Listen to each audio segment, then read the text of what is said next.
Welcome to Breaking Ties, Is Divorce the Answer? This is your go-to source for practical advice and support when considering if a divorce is the right answer for you. Join us each weekday for a quick chat where we'll uncover a variety of topics such as child custody, property division, and self-care. Together, we'll explore the emotional, financial, and legal aspects of divorce and help you find the best path forward for you and your family. Here is your host and Certified Divorce Financial Analyst professional, Mike Fulkerson.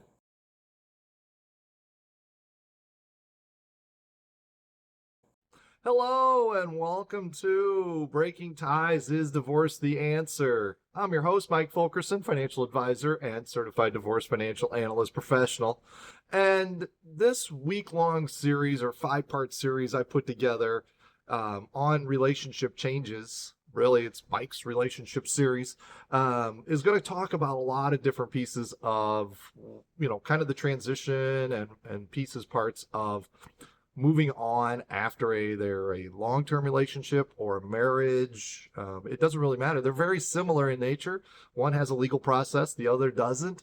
But when it comes down to putting yourself back together, I want to look at that aspect of things. And, we start with the first step, which is just the change in relationship, the getting the news. And how do you process that? And how does it hit you? Were you expecting it? Not expecting it? Sometimes you are, sometimes you aren't. You can see it coming a mile away. Sometimes it just sneaks up on you. And once you get the news, that's when, the real work starts. It's like, okay, you really can't change things. You can't make another person love you. It's just the fact of life. If somebody's not loving one person, the relationship is between two people, and it should be equally shared. And when we get to understanding each side of it, then hopefully you can come to your own realization. Now, in the beginning here with, is divorce the answer?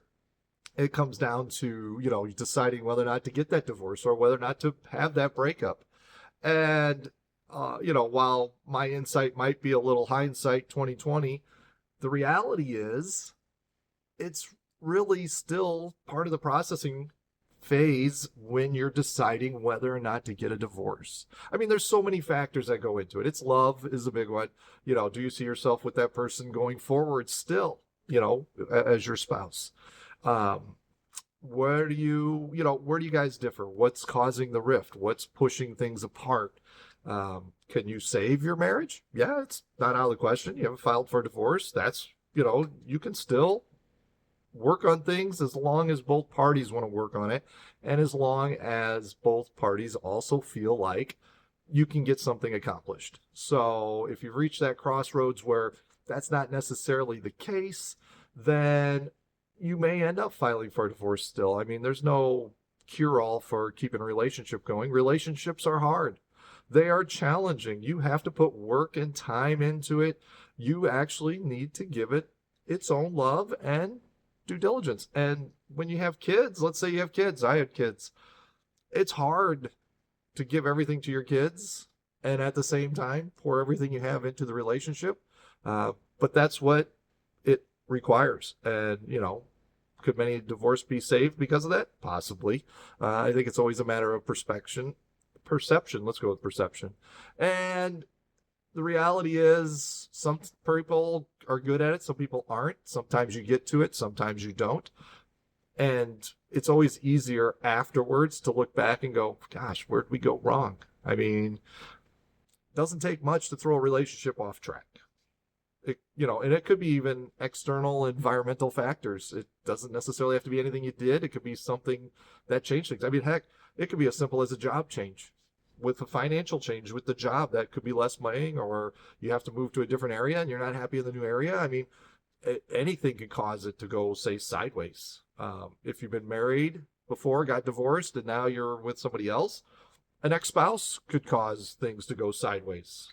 Would not be totally out of the question, depending on, what the financials are or how they take help with the kids or don't help with the kids or don't do anything or just flat out disappear. I mean, so there's a lot of things that can cause relationships to go sideways. And it's not necessarily always anyone's fault. But at the same time, when you're looking at making a big change through the divorce process, it's very easy to say it's so-and-so's fault or so-and-so's fault. But in the end, if you reflect on it and see, maybe the relationship ran its course and both parties got out of it everything they wanted or needed at that time. Whether there's kids involved or not, or there's even older kids, like my kids are older. So it's a little easier for them to understand the process I went through with, the long-term partner and breakup kind of thing. And so when I look at, is divorce the answer? Relationship changes. It's fairly obvious. Yeah, there's a relationship change. It's a matter of how are you going to get through it? How are you going to process it?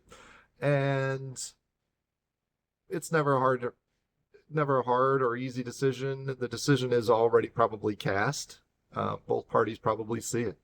But if you're able to save things and stuff still, then I always recommend doing that. I'm not an advocate for getting a divorce.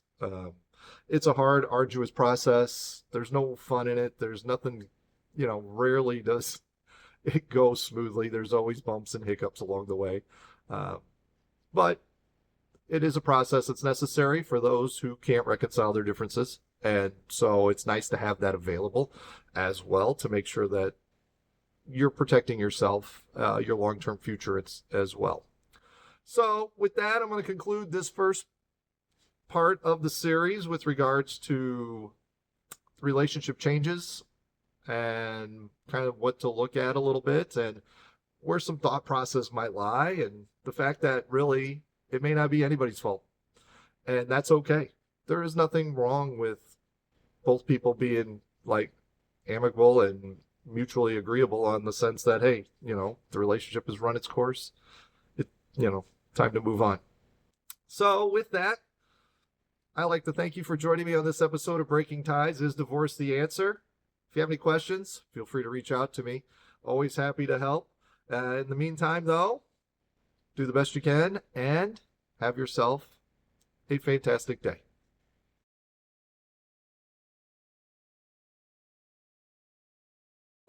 Hello and welcome back to Breaking Ties. Is divorce the answer? I'm your host, Mike Fulkerson, financial advisor and certified divorce financial analyst professional. And this series really is Mike's relationship series. After coming out of a long-term relationship with my girlfriend, it's one of those things where I think it's worth exploring and talking about kind of the process and moving on, because whether you break up with a girlfriend, you break up with a boyfriend, you break up with your spouse, it doesn't matter. There's a lot of similarities between it. You just don't have to always be getting a divorce in order to have a transitionary stage in a relationship. And so this series is all about kind of that. How are we moving on? What are we looking at? What are the pieces, parts, depending on you at the beginning of a divorce, the middle of a divorce, end of divorce, relationship, same way. Beginning of thinking about ending the relationship, in the process of ending the relationship, or you're done with the relationship and you're figuring out next steps of moving on. So today's topic is really is moving on. Okay. If you've been living together with, your spouse and partner and all that stuff still, then one of the things at the beginning stages here is how are you going to have the new living arrangements? Especially if you have kids, how's that going to work for the spouse that's moving out?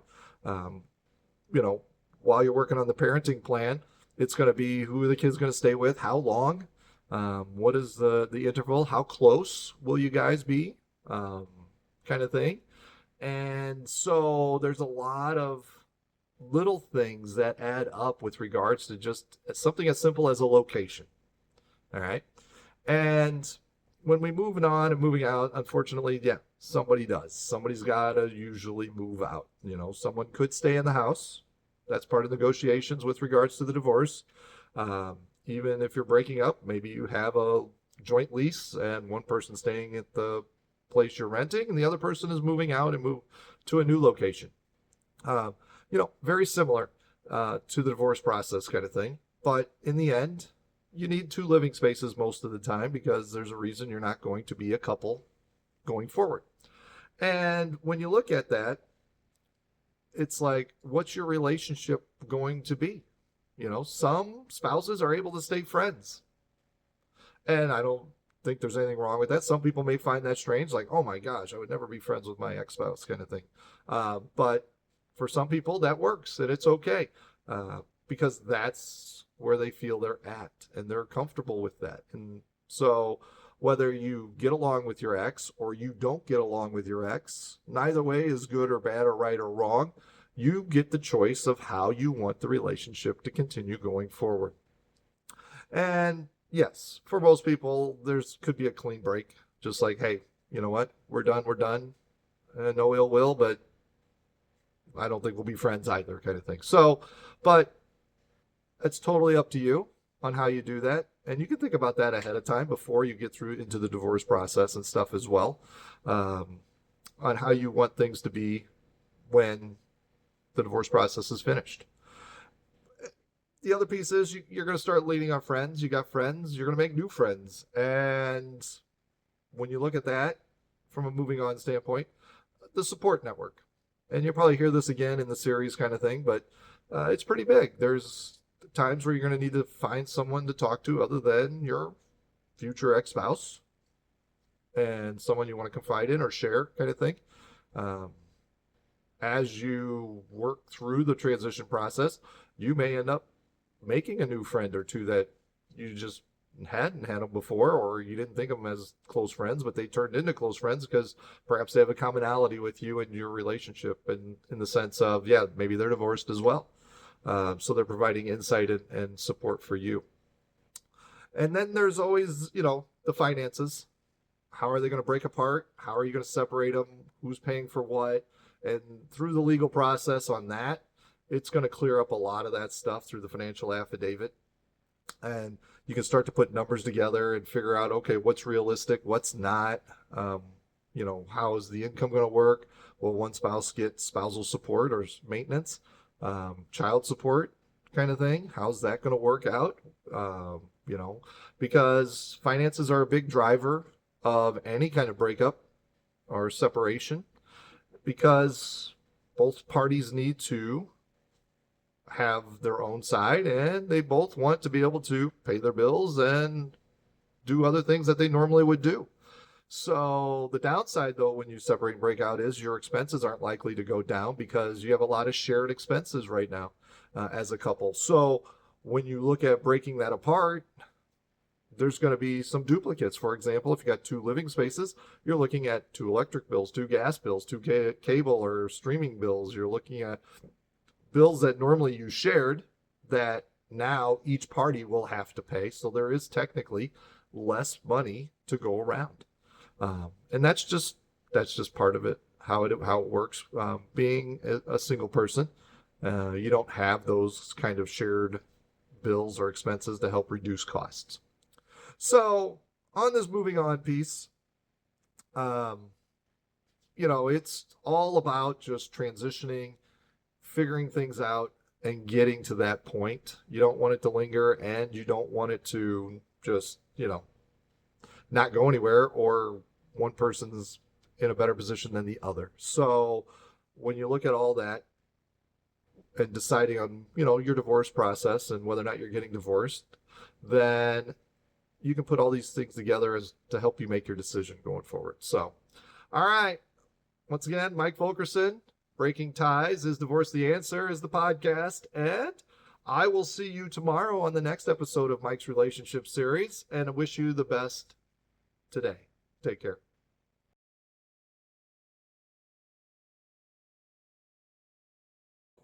Hello and welcome to Breaking Ties, Is Divorce the Answer? I'm your host, Mike Fulkerson, financial advisor and certified divorce financial analyst professional. And right now we're in Mike's Relationship Series. And I'm just myself coming out of a long-term relationship with my girlfriend, and we decided to part ways kind of thing. And so I decided to put a series together here. Just to chat about the process and how processing, works and moves on and things like that. And so today's episode, though, we're going to focus on kids, friends, and family. And we're going to start with kids because I think it's pretty important. If you have kids, it kind of comes in a couple different categories. Do you have really young kids, kind of medium-aged kids, and then do you have older kids? Because each age group really you're going to chat with your kids a little differently. The younger kids might struggle. They might have a hard time understanding, why one parent isn't there type of situation. Um, and so you're going to choose your words a little differently than if the kids were, say, older. And you're also going to take a little bit different technique as well. One thing to consider, as you're going through the divorce process is how involved will you be with your ex, and are you a team getting through this? And, will you help them with their new space? Will they help you with your space? The kids help. Everybody works together still as a family unit through this and the divorce process. And then once the divorce process is done, do you continue that closeness, or do you actually, feel more comfortable being a little further apart and separated at that stage from each other? No right or wrong, no good or bad. It's just however you want to design it and set it up. Totally up to you on how you work that. But I do think it's important that the kids are involved in some capacity because it's a transition for them as well. And they're going to have processing, and they're going to have some anxiety, and they're just, not sure exactly where things are going in the future. Much like us as adults, I mean, it's pretty hard to nail down exactly how things are going to work out, especially if you're at the beginning stages here. It seems like, wow, that's kind of a long ways off still as far as finishing off the legal process of the divorce. So, older kids, you may not have to have much more than a quick conversation like, hey, here's the situation. This is what happened. Because your older kids may be on their own already. And if they're not, then you have to decide, okay, are they moving with you? Are they getting their own space? Are they able to stand on their own? How's it going to work for them as well? And I want to take that into consideration. But for the most part, if you have older kids already, they've had relationships. They're going to understand a lot more. And so you don't necessarily have to spend a lot of time with them or on that. But they may check in on you more often. They may find like, hey, how are you doing? Are you making it? What's going on? Can I help? Who knows? Anything like that. It's not, say, too dissimilar than friends. So when we move to the friends section, your friends are there for you. They're a great outlet, a great source, independent third party, let's call them, where, you're able to bounce ideas off of them. You're even able to vent when it's all said and done. And so they're going to be a great place for you just to keep things moving forward for yourself and not get bogged down as much with the day-to-day. They might be there to help, with the transition as well. If you're the one moving out, they may help you move out. They may help you find stuff. They may watch your kids for a short period of time so you can have a break. Just kind of depends on your friends and relationship. And they understand it's a tough process that you're going to be going through. And then you got family. Have you seen your family in a long time? I mean, maybe your family didn't like your ex. Maybe they loved your ex. Who knows? But it's definitely going to take a little thought processing in there just to kind of figure out where it's going and how it's going to take place. And so you're going to want to, give it a little thought. Maybe you'll spend more time with your family. Maybe you'll go see them a little more often. Or maybe it just stays the same. Nothing really changes. They're already local. They're already tied in. They're already good to go. And so when it comes to kids and friends and family, you get to decide how this all plays out and how this all works out and what you feel is best for them at that stage of the game and yourself.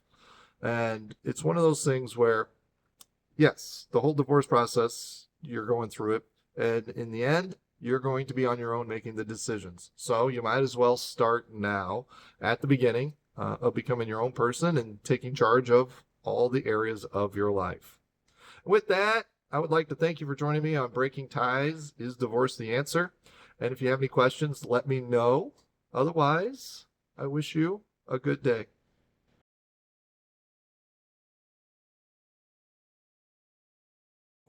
Hello, and welcome to another episode of Breaking Ties, Is Divorce the Answer? I'm your host, Mike Fulkerson, financial advisor and certified divorce financial analyst professional. And today, we're continuing the Mike's Relationship series, and our topic of discussion really goes around self-care. Now, when you're looking at getting ready to go through the divorce process, it is important that you consider some, let's say, extra self-care for yourself, because it's going to be a long, arduous process with regards to getting through the divorce. Okay. And so whatever you can do to help relieve stress and tension, not only helps yourself, but if you happen to have kids, it's going to help them as well, because of the fact that they're going to feel your stress and tension if you're carrying it around. And so when you look at self-care coming through and looking at the divorce process, it's pretty important to actually keep a level head.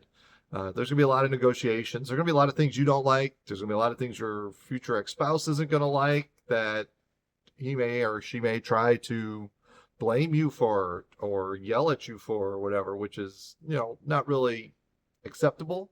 But you still have to deal with that as a potential problem. So when we look at lots of self-care stuff, you're also looking in terms of, all right, how's your self-esteem level? Is it as good as it can be? Do you have good self-esteem? Do you not? Are you, uncertainty sometimes will, hamper your self-esteem as well. So you want to be positive as much as possible. Surround yourself with positive people who understand and will be there for you, to help, keep you on the right course and the right path as you get through the divorce process. Now, you're also looking at, how to get past it. The relationship that died, and how's that going to look, and what's your new life going to look like? I mean, you're getting ready to file, let's say, and go through the process. So you're kind of looking at everything from start to finish. It's like, I got all this stuff on my plate. Self-care will help you get through that process a little bit smoother. If you can make better decisions, smarter choices, then after you get through the divorce process, you're less likely to have issues with your ex, or issues with how the settlement agreement went or parenting plan went, because you were in the right frame of mind to make it work. So you're going to have to, work on the self-care to help keep the mind clear. And that clear mind is going to help you do many, many things. And like I said, when you have kids, it's going to work on the kids. When it's yourself, it's going to allow you to process things more quickly through the divorce, and figuring out, like who you are, where you've been, and,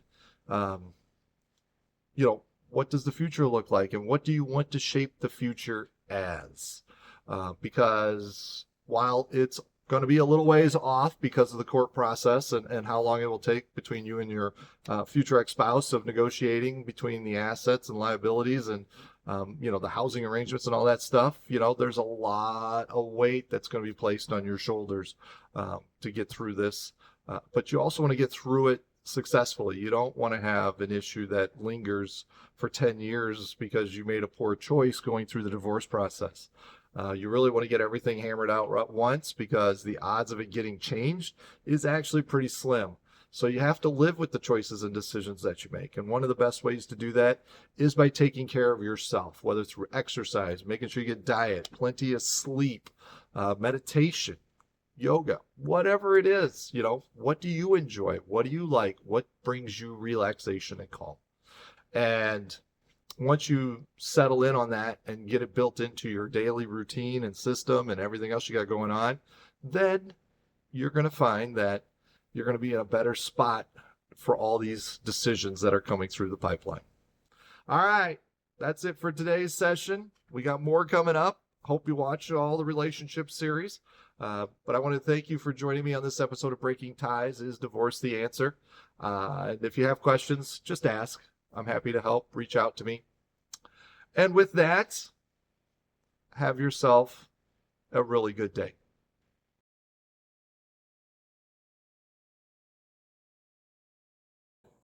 Hello, and welcome back to Breaking Ties. Is Divorce the Answer? I'm your host, Mike Fulkerson, financial advisor at Certified Divorce Financial Analyst Professional Ed.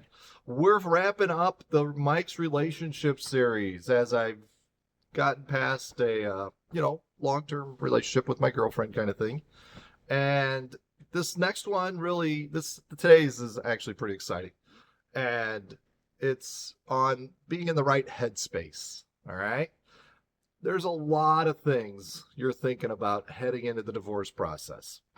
And on the relationship side of things, it's, kind of you don't want to be with the person you're with.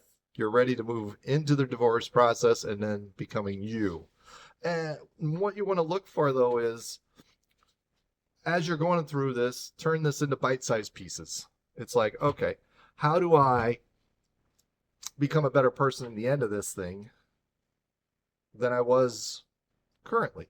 So you're going to have to analyze where you're at, what happened, where'd the relationship kind of veer, what could I have done differently? Could I have done anything differently? Sometimes you're at where you're at and you're exactly where you're supposed to be, unfortunately. It's just part of how uncertain future is. And when you get there, you recognize it, and then you're like, all right, we have to shift gears and make a new path, essentially. And when you're going through this process of divorce and stuff, it is kind of like a whole emotional process. There's a lot of emotions that are go through it. I mean, it's sad. It's very sad, especially if you have kids. It's sad. But it's sad even if you don't have kids or you have older kids. It's still sad. And there's nothing wrong with that. Understanding that, the relationship itself was kind of like an individual, and now it's not going to exist kind of thing, because you put a lot of time, effort, and energy in. And you never want to see something fail. I don't think anybody goes into a marriage going, yeah, I'm really looking forward to the divorce that's coming up in about 5 or 6 years. That's not a thing. You don't get into a relationship with anybody you go thinking like it's not going to last. The whole point of the relationship is for it to last because you're looking for a forever person just to spend time with, talk to, see the world with, whatever it happens to be. And when you get into these things, and you file for the paperwork and you start the divorce process, you're going to want to have a good headspace. And so, you got your friends, you got your journaling, you might need a therapist. A talk therapy does wonders. But really, you want to maintain calm collectiveness for your kids if you have kids, and for yourself, because one, yelling and screaming isn't going to get you anywhere. You may not like what's going to take place. It's not likely to change sometimes. So you control you. And that's the most important part. So that way you're in charge and you're working towards getting through this process. And the reason, the real reason is you want to get to the other end and you want to reap the rewards of a better you.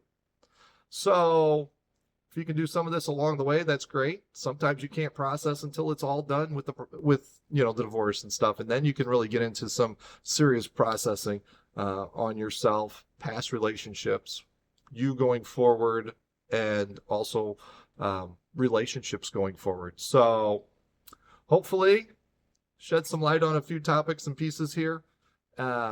It's not easy by any means, not at all. And so when it's all said and done, it takes work, and the good news is you'll be in a better space when it's done. I want to thank you for joining me on this episode of Breaking Ties. Is Divorce the Answer? Should you have any questions, feel free to reach out. I'm happy to answer. But in the meantime, I hope your day goes well and you take care of yourself.